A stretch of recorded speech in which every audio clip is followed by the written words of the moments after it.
Good evening, everyone, and happy Monday to you all. Happy Hot Monday, certainly, and thanks for being a part of what will be a brief program tonight for a couple of reasons.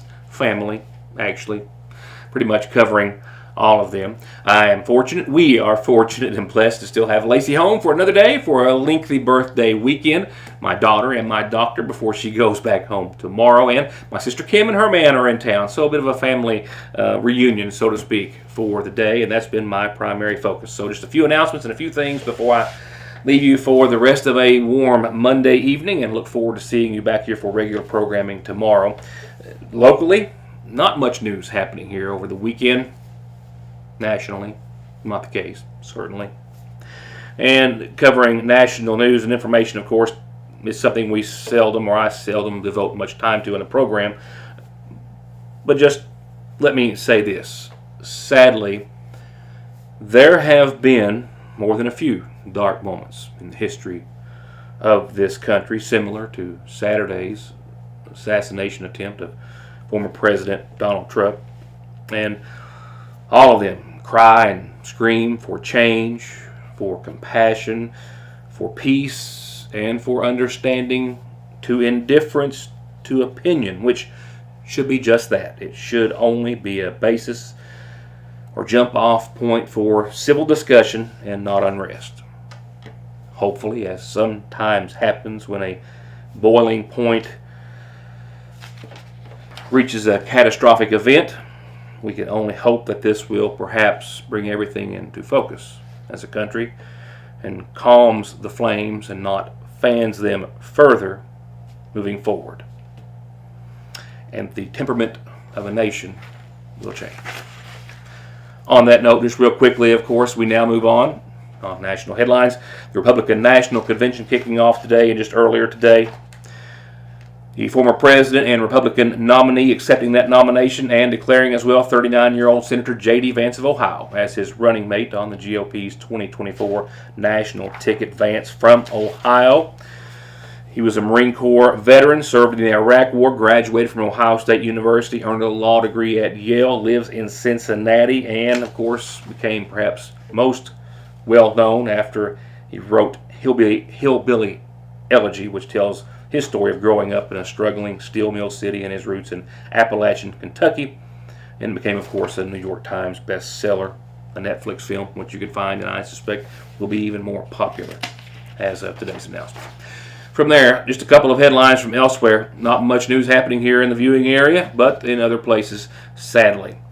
A man has been charged with attempted murder of a police officer. Just last week, we had, of course, a knife attack on a Johnson County Sheriff's deputy. Tonight, this one being reported in another county, in Fleming County, where a deputy responded to the residence of a Billy Hall over the course of the weekend. He was actually being taken to the Fleming County Hospital, but he had a knife in his possession. Authorities didn't know it. He pulled it, attacked the officer. The officer treated, of course, for his injuries there at the hospital, which, of course, is where it took place. And Hall has been arrested. The officer will recover from those injuries.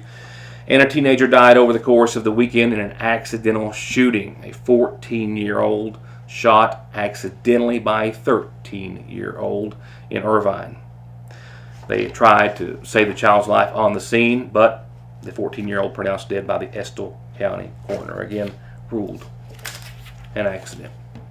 I got this notice. We'll have more on it later, but my friend Paul Gumby Montgomery is setting a goal. He's got a new goal in mind. He's good at goals and reaching them, to raise $5,000 to purchase new shoes for needy Magauffa County kids who might have a use for them, or certainly a need for them, for the upcoming school year, which is just around the corner. I think he kind of put this out there on social media as of late, and it's so far got enough traction to gather about $1,000, $1,500. They're going to divide up $1,000 for each of the schools of Magauffa County, the 5 schools.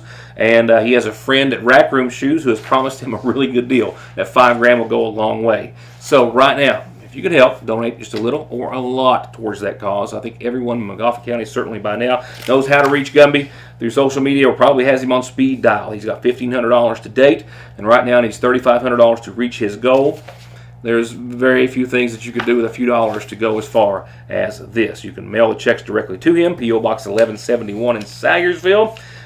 You can, of course, Apple Pay him, and you can use PayPal. He's got it all. He's on Facebook, and his phone number is made very public by himself. 424-6302. Had a birthday wish called in today.